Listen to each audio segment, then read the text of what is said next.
It's time for this week's episode of Brandon Sports Talk, featuring in-depth interviews from those who are trending in the world of athletics. And now, here's the host of Brandon Sports Talk, Brandon Pate.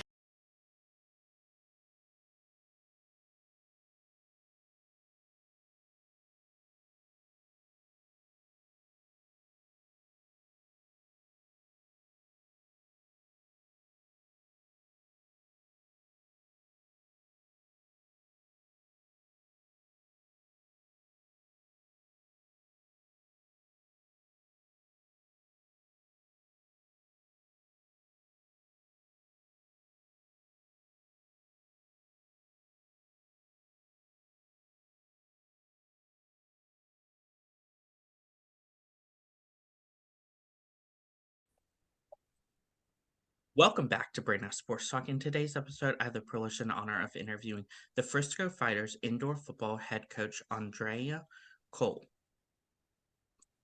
How are Hey, you how you doing? doing, man? Can you talk about how you knew that you wanted to get started in coaching in professional football?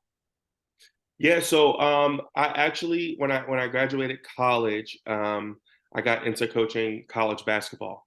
And when I was out recruiting one day at a high school, I had a guy walk up to me and tell me that he coached indoor arena football and that I should come and try out. So I showed up and I did that, and I played for 11 years. And in my last year playing, I knew that I wanted to continue in football. And I was fortunate enough to get the head coaching job with that team back in Pennsylvania. Um, Kind of just randomly happened. So it's I always had a passion for it. I always had a passion for football, so I knew that it was something that I wanted to do when my playing career was done. And I just happened to be in the right place at the right time, and it's worked out for me. What was your experience like getting to play basketball at Kenya's town? Um, so it's a weird school. It's Kutztown. Um, uh, it was fun, and that was the benefit of going to a Division II school, is that I had the time to play football and basketball, but it kept me in line. I didn't have a lot of free time to kind of goof off and get into trouble and things like that that you can do in college. And I would say that it really helped with time management, but it was fun. October and November were crazy because I'd leave football practice and have to go straight to basketball practice.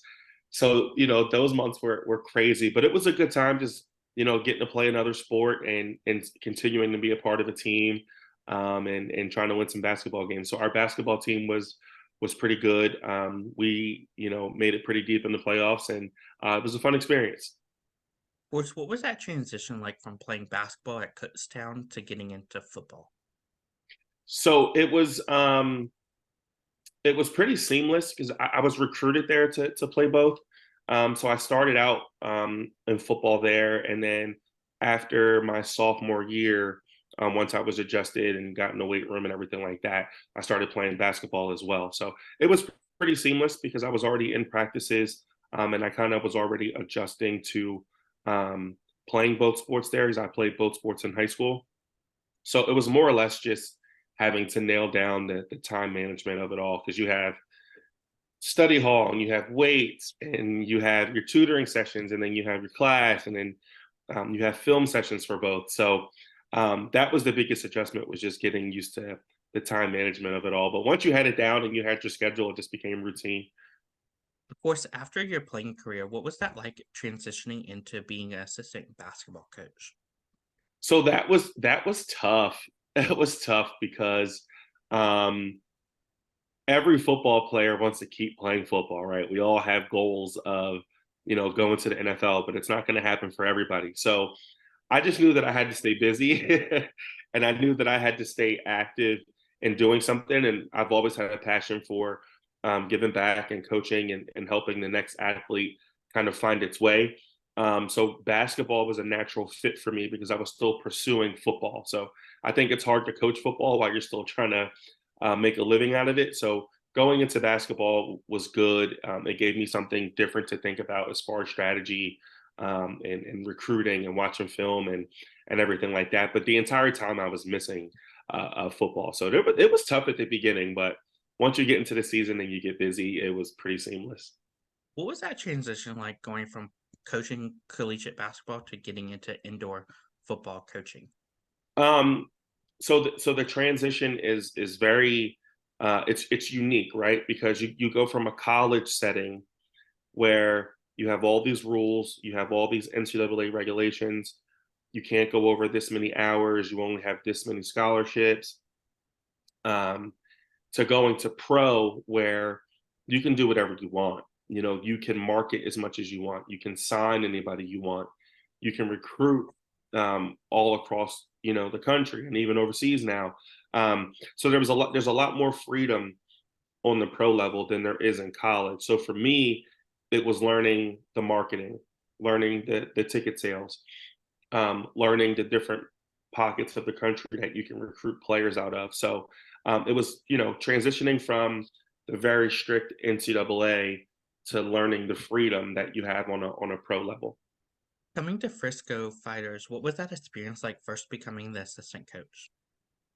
So it was awesome. I moved to Frisco before the team started playing here, and you know, uh, I always wanted to get back into the indoor game.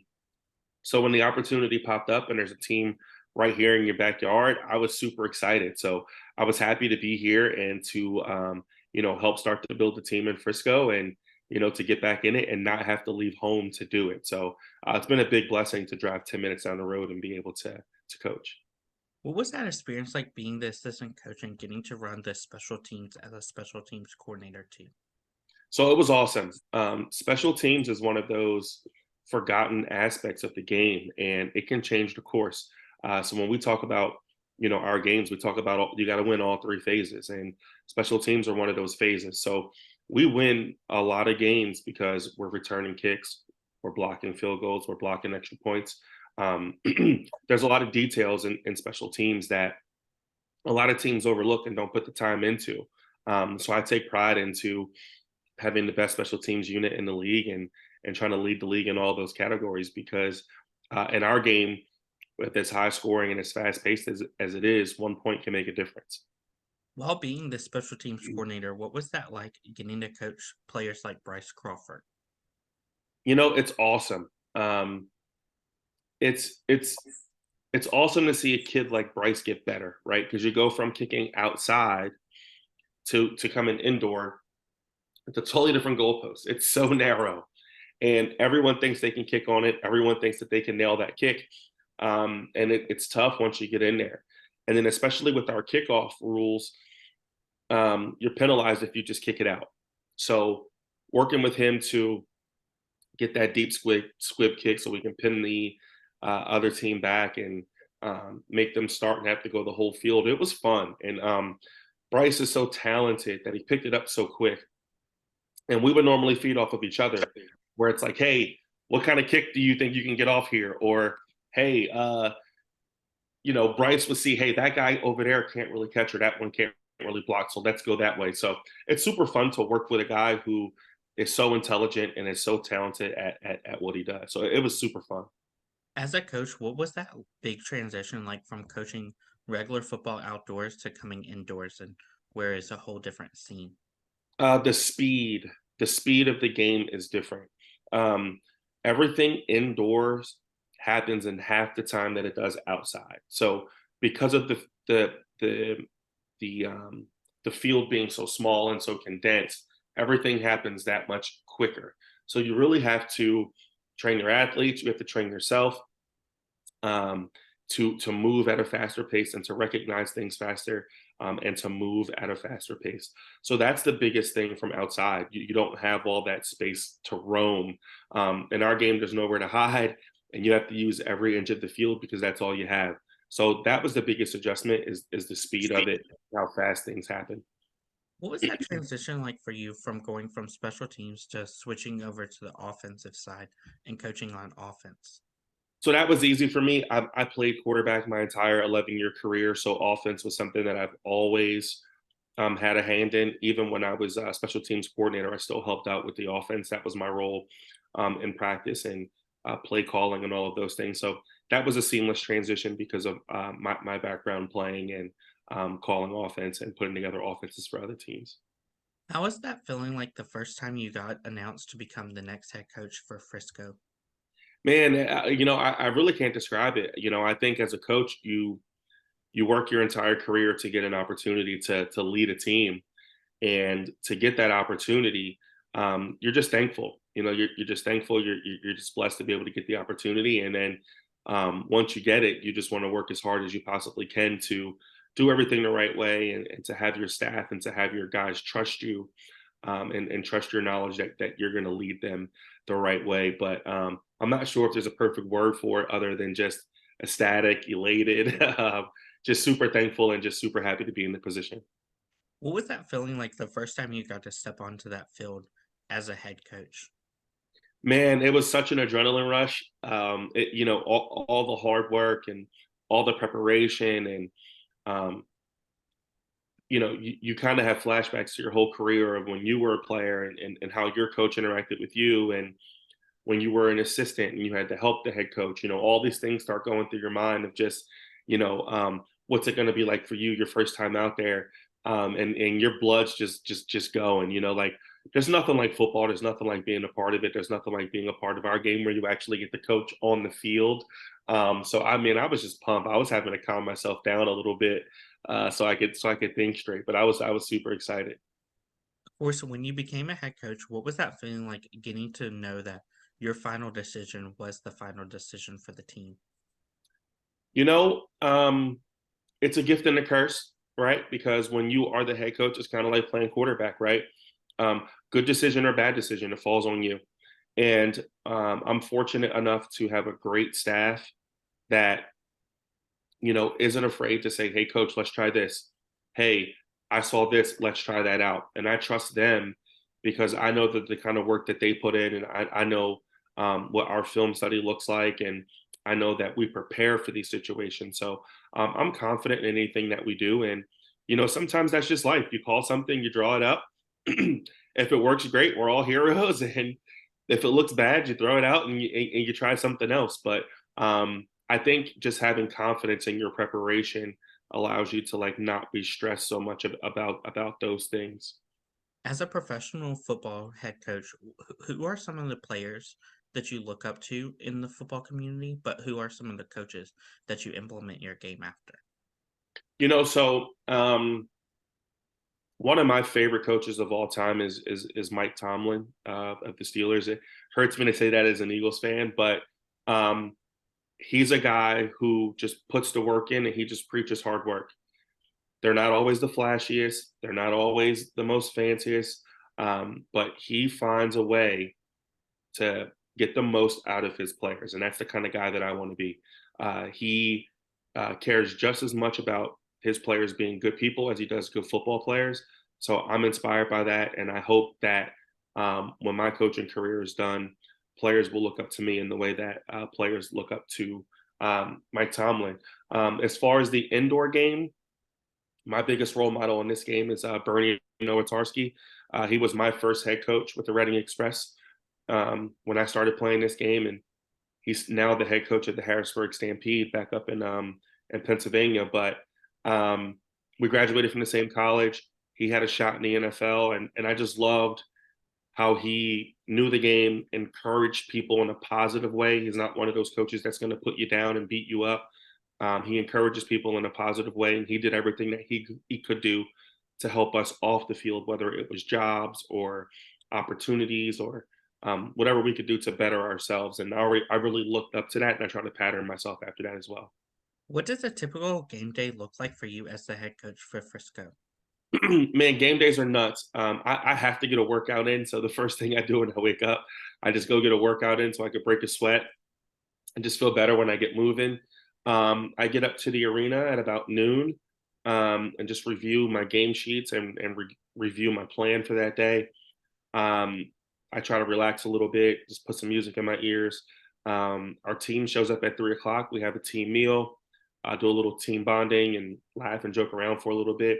And then once it hits that 4 o'clock, 4:15 mark, we're locked in. Guys are getting taped up. We're getting ready to go at that point. So I would say from about 4 o'clock on till the game is over, you're kind of locked in on that game. But I definitely start my day off with a workout. Who are some of the teams in your league that you compete against each week? So we this year, there's a new team in our league, the San Antonio Gunslingers. We'll see them 3 times. We'll see the Tulsa Oilers twice. So we have some nice local rivalries here. In our division, we've got some great rivalries with the Massachusetts Pirates, the Sioux Falls Storm, the Iowa Barnstormers. Um, Quad City Steamwheelers are a team that we look forward to playing every year. We play them twice. They are very well coached and very competitive, hard-nosed team. And then we get the Jacksonville Sharks this year. They're new to our league as well. I coached for them before I came to Frisco, so I'm super excited for that game. But we play some really, really good teams this year. What is that feeling going to feel like when you get to coach against the Jacksonville Sharks who you coached with? That's gonna be exciting, man. I think anytime you get to go against your old team, it's exciting, right? They're dominant. They never miss a beat. The Jacksonville Sharks are one of those legendary arena teams that have been around forever, and their ownership does it the right way. But anytime you can kind of line up against your own team, you get excited about it, and you want to come out with the win. So definitely looking forward to it. What is that like getting to coach against some of those big teams like the Bay Area Panthers? Man, those are the games that you look forward to as a coach, right? You want to see how your preparation and how you prepare your team. You want to see how that stacks up against the best. So, you those are games that we circle on the calendar because those are top teams in the league. Bay Area, the Arizona Rattlers. I mean, they've got legendary Hall of Fame coaches, and anybody that wants to get to that level at some point, you want to step up and see how you compare to those guys. So. Um, Definitely games that you circle on a calendar. What are some of the game day traditions and that you have started to implement for the Frisco Fighters?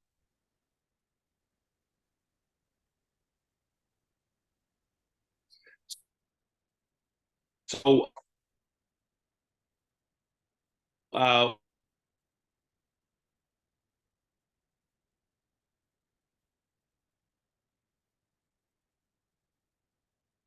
one of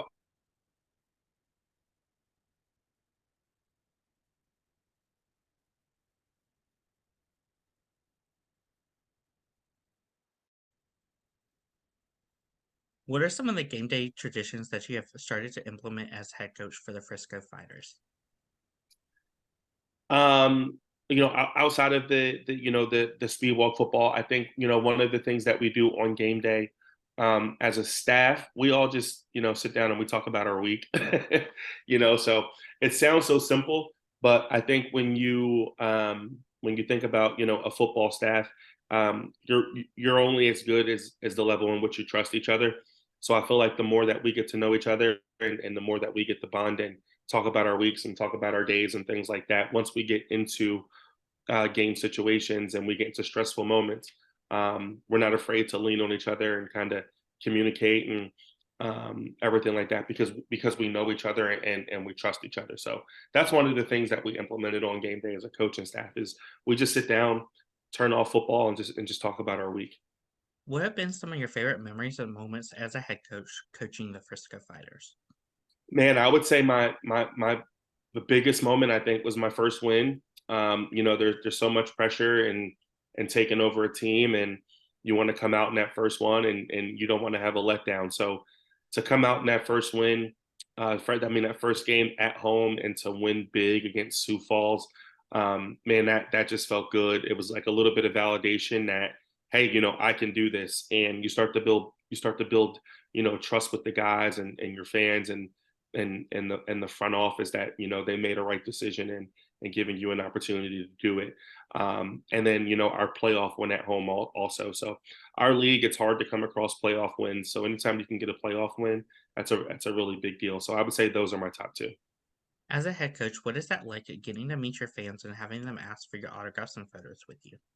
It's awesome. At our level, at our game, we're nothing without our fans. This isn't the NFL where people are going to come pay to see you and never meet you. Our game, we encourage community. We encourage like, hey, we're a family. So anytime, people want to spend their hard-earned money and come see us and come support our guys, I'm so thankful for that. And I love getting to know them. I love getting to know their kids. I love knowing which school their kids play for, and if we can make their games or volunteer at their jobs and kind of give back to the community. I just think that's awesome. So it's one of the highlights of being able to coach and play at this level for sure is having that community feel to it. What are some of your future plans as the head coach for the Frisco Fighters? Right now we're just gearing up for 2024. We've got a hump to get over. We want to make it to that championship game in Vegas, and we want to hold that trophy up. So, as far as the future goes, right now we're focused on 2024 and finishing this thing out strong.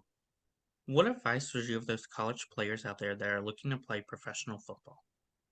The biggest piece of advice that I would give to a college player that's looking to play pro football is to be professional. Be the most professional, best trained athlete that you can be, because it is so competitive. So it's how can you set yourself apart? Coaches and pro teams don't just look at what you can do on the field. They look at what kind of person you are. They look at what you're going to bring to the locker room and how you're going to interact with the media, the fans. So be professional. Watch what you post online. Watch what you're saying on Instagram, TikTok, all that kind of stuff. Be careful of your image and be careful of your brand, because that can hurt you just as much as having a bad game can. What advice would you give those future college coaches out there that are looking to coach in professional football? You just gotta stay at it. Perfect your craft. Be the first one in, be the last one out, and be a sponge. When I was an assistant, I would just sit in a room and I wouldn't say a word. I would just take notes and just learn as much as I could, so that when I got the opportunity, I was prepared for it. So, if you coach at a high level, you understand that there's a ladder that you have to climb, and the way that you climb that ladder is just being as helpful as you can, being as versatile as you can, and being ready for your chance whenever you get it. What advice would you give those future head coaches out there that are looking to coach on the professional level, whether it's the NFL, IFL, CFL, or even XFL? Yeah, I would just say don't give up. I would just say don't give up. I think there's so many guys who think that they could never be a head coach, and you can. You just have to believe in yourself. Um, it has to be the right situation, and it's going to happen when it's supposed to happen. So just stay prepared. Don't give up on it. Don't quit on it. If it's something that you really want, keep working towards it. And when the timing is right, that you'll definitely get that job. So just not to quit. That's great advice. Where can my listeners find you at on social media along with the team at? So the team, FriscoFighters.com. Our schedule is up. We are now selling tickets and getting ready to go for that. The first home game is March 22nd. You can find me online, Facebook, Andre Coles, or on Instagram. It is Dre Coles 6, DRECOLES, and the number 6. Thank you again, Andre Coles, for your interview. Best luck in your future with the Frisco Fighters as the head coach. All right, thanks for having me on. I appreciate it.